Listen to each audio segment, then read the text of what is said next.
গর্ভাবস্থার শেষ ৩ মাসে এসে সামান্য একটি ভুল আপনার ৯ মাসের সব অপেক্ষাকে চিরদিনের জন্য নষ্ট করে দিতে পারে। বিশেষ করে এমন ৫টি ভুল আছে যা আপনি অজান্তেই করছেন, আর তার মাসুল দিতে হচ্ছে আপনার অনাগত সন্তানকে। সুস্থ বাচ্চা কোলে পেতে চাইলে আজকের ভিডিওর একটি সেকেন্ডও মিস করবেন না। আসসালামু আলাইকুম, প্রেগন্যান্সি টিপস বাংলা চ্যানেলে আপনাদের স্বাগত। আপনাদের সাথে আছি আমি ডক্টর মেহেজাবিন। গর্ভাবস্থার শেষ সময়ে মায়েদের সচেতনতা নিয়ে আজ আমরা ৫টি অত্যন্ত গুরুত্বপূর্ণ পয়েন্ট আলোচনা করব। আপনি যদি আমাদের চ্যানেলে নতুন হয়ে থাকেন তবে এখনই সাবস্ক্রাইব করে রাখুন মা ও শিশুর স্বাস্থ্য বিষয়ক সঠিক তথ্য পেতে। ১. চিত হয়ে শোয়া। প্রথম ভুলটি হল গর্ভাবস্থার শেষ ৩ মাসে চিত হয়ে শোয়া। কেন এটি করা যাবে না তা আমাদের বুঝতে হবে। আমাদের শরীরের পেছনের দিকে মেরুদণ্ডের কাছে একটি বড় রক্তনালী থাকে, যাকে বলা হয় ইনফিরিয়ার ভেনা কাভা। শেষের দিকে বাচ্চার ওজন অনেক বেশি থাকে।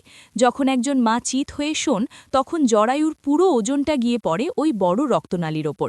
এর ফলে যা হয়, মায়ের শরীর থেকে জরায়ু এবং প্লাসেন্টায় রক্ত চলাচল বাধাগ্রস্ত হয়। বাচ্চা পর্যাপ্ত পরিমাণে অক্সিজেন এবং পুষ্টি পায় না। এর ফলে বাচ্চার হৃদস্পন্দন কমে যেতে পারে এবং মায়ের রক্তচাপ হঠাৎ করে কমে গিয়ে মাথা ঘুরতে পারে। সবসময় বাম কাত হয়ে শোয়ার অভ্যেস করুন। বাম কাতে শুলে রক্ত সঞ্চালন সবচেয়ে ভালো হয়, যা আপনার বাচ্চার দ্রুত বৃদ্ধি এবং সুস্থতা নিশ্চিত করে। যদি বাম কাতে শুতে অস্বস্তি হয় তবে মাঝে মধ্যে ডান কাত হতে পারেন, কিন্তু চিত হয়ে শোয়া একদমই এড়িয়ে চলুন। ২. বাচ্চার নড়াচড়ায় খেয়াল না রাখা। দ্বিতীয় যে ভুলটি অনেক মা করেন তা হল বাচ্চার নড়াচড়া বা মুভমেন্টের দিকে খেয়াল না রাখা। অনেকে মনে করেন গর্ভাবস্থার শেষের দিকে বাচ্চা বড় হয়ে যাওয়ার কারণে তার নড়াচড়া করার জায়গা থাকে না, তাই সে কম নড়াচড়া করে। এটি একটি ভুল এবং বিপজ্জনক ধারণা। বাচ্চা বড় হলেও তার নড়াচড়ার ধরন বদলে যেতে পারে, যেমন লাথির বদলে গড়িয়ে যাওয়া, কিন্তু নড়াচড়া একদম কমে যাওয়া বা বন্ধ হয়ে যাওয়া কখনোই স্বাভাবিক নয়। সাধারণত ২৮ সপ্তাহের পর থেকে বাচ্চার নড়াচড়া গোনা শুরু করুন। দিনের একটি নির্দিষ্ট সময়ে মনোযোগ দিন। যদি দেখেন ২ ঘন্টায় বাচ্চা অন্তত ১০ বার নড়ছে না, তবে বুঝতে হবে কোনো সমস্যা থাকতে পারে। নড়াচড়া কমে যাওয়া মানে হতে পারে বাচ্চা ভেতরে পর্যাপ্ত অক্সিজেন পাচ্ছে না, অথবা সে কোনো যন্ত্রণায় আছে।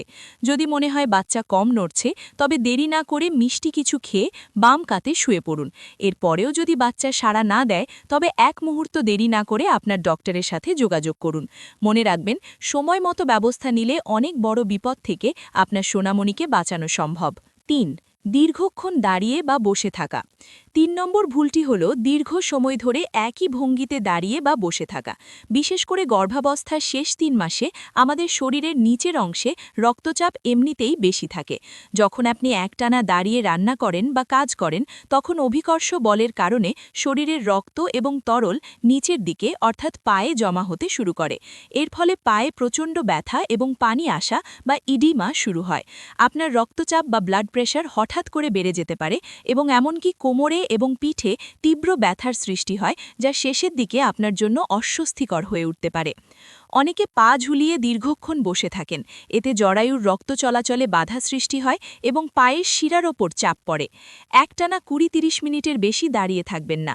কাজের মাঝে একটু বিরতি নিয়ে বসে পড়ুন। আর যখন বসবেন তখন পা ঝুলিয়ে না রেখে সামনে একটি ছোট টুল বা পিঁড়িতে পা তুলে রাখুন। এতে রক্ত সঞ্চালন স্বাভাবিক থাকে এবং পায়ে পানি আসার ভয় থাকে না। ৪. কম পানি খাওয়া। চতুর্থ যে বড় ভুলটি অনেক মা করেন তা হল পর্যাপ্ত পানি পান না করা। গর্ভাবস্থার শেষ ৩ মাসে আপনার শরীরে পানির চাহিদা আগের চেয়ে অনেক বেড়ে যায়। আপনার গর্ভের সন্তান একটি পানির থলিতে ভেসে থাকে, যাকে আমরা অ্যামনিওটিক ফ্লুইড বলি। যদি আপনি কম পানি পান করেন তবে এই থলিতে পানির পরিমাণ কমে যেতে পারে। এর ফলে যা হতে পারে, বাচ্চার নড়াচড়া করতে কষ্ট হয় এবং তার বৃদ্ধি বাধাগ্রস্ত হয়। সময়ের আগেই প্রসব বেদনা বা প্রিম্যাচিওর লেবার পেইন শুরু হয়ে যেতে পারে। মায়ের প্রস্রাবে ইনফেকশন বা ইউটিআই হওয়ার ঝুঁকি কয়েক গুণ বেড়ে যায়, যা গর্ভাবস্থায় অত্যন্ত বিপজ্জনক। কোষ্ঠকাঠিন্যের সমস্যা বেড়ে যায়, যা শেষের দিকে মায়েদের অনেক কষ্ট দেয়। পিপাসা না লাগলেও দিনে অন্তত ১০ থেকে ১২ গ্লাস বা ৩ থেকে ৪ লিটার পানি পান করুন। পাশাপাশি ডাবের পানি, ফলের রস বা স্যুপ খেতে পারেন। মনে রাখবেন, আপনার শরীর হাইড্রেটেড থাকলে বাচ্চার চারপাশের পানির স্তর ঠিক থাকবে এবং ডেলিভারির সময় জটিলতা অনেক কম হবে। 5. বিপদের লক্ষণগুলো এড়িয়ে যাওয়া। সবশেষে এবং সবচেয়ে গুরুত্বপূর্ণ ভুলটি হল গর্ভাবস্থার শেষ সময়ে বিপদের লক্ষণগুলোকে স্বাভাবিক সমস্যা মনে করে অবহেলা করা। শেষের 3 মাসে আপনার শরীর আপনাকে কিছু সংকেত দেবে যা এড়িয়ে গেলে মা ও শিশু উভয়ের প্রাণ ঝুঁকি হতে পারে। কোন লক্ষণগুলো দেখা দিলে এক মুহূর্ত দেরি করবেন না? অতিরিক্ত রক্তচাপ বা মাথা ব্যথা। যদি দেখেন তীব্র মাথা ব্যথা হচ্ছে, চোখে ঝাপসা দেখছেন বা শরীরের ওপরের অংশে পানি আসছে, তবে এটি প্রি-এক্লাম্পসিয়ার লক্ষণ হতে পারে। যোনিপথে রক্তপাত বা পানি ভাঙা। প্রসবের সময় হওয়ার আগেই যদি রক্ত দেখা দেয় বা হঠাৎ পানির মতো তরল নির্গত হয়, তবে দ্রুত হাসপাতালে যেতে হবে। তীব্র পেটে ব্যথা। সাধারণ মোচকানোর মতো ব্যথা নয়, বরং যদি একটানা তীব্র পেটে ব্যথা অনুভব করেন এবং অতিরিক্ত জ্বর, গর্ভাবস্থায় উচ্চ তাপমাত্রা বাচ্চার জন্য মোটেও ভালো নয়। গর্ভাবস্থার এই শেষ পর্যায়ে কোনো সমস্যাকেই ছোট করে দেখবেন না। অনেক সময় মায়েরা ভাবেন, কাল সকালে ডাক্তার দেখাবো। এই কালকের জন্য অপেক্ষা করাটাই হতে পারে আপনার জীবনের সবচেয়ে বড় ভুল। যে কোনো অস্বাভাবিক লক্ষণ দেখা দিলে রাত দিন বিবেচনা না করে দ্রুত আপনার গাইনোকোলজিস্টের সাথে যোগাযোগ করুন। এই 5টি ভুলের ব্যাপারে সচেতন থাকলে আশা করি আপনার গর্ভাবস্থার শেষ সময়টি নিরাপদ হবে। মনে রাখবেন, সচেতনতাই পারে একটি সুস্থ সন্তান উপহার দিতে। ভিডিওটি ভালো লাগলে লাইক দিন এবং অন্য হবু মায়েদের সচেতন করতে শেয়ার করুন। পরবর্তী ভিডিওতে কোন বিষয়ে জানতে চান কমেন্টে জানান। আমি ডক্টর মেহেজাবিন আজকের মতো বিদায় নিচ্ছি প্রেগন্যান্সি টিপস বাংলা চ্যানেল থেকে। সুস্থ থাকুন, নিরাপদে থাকুন।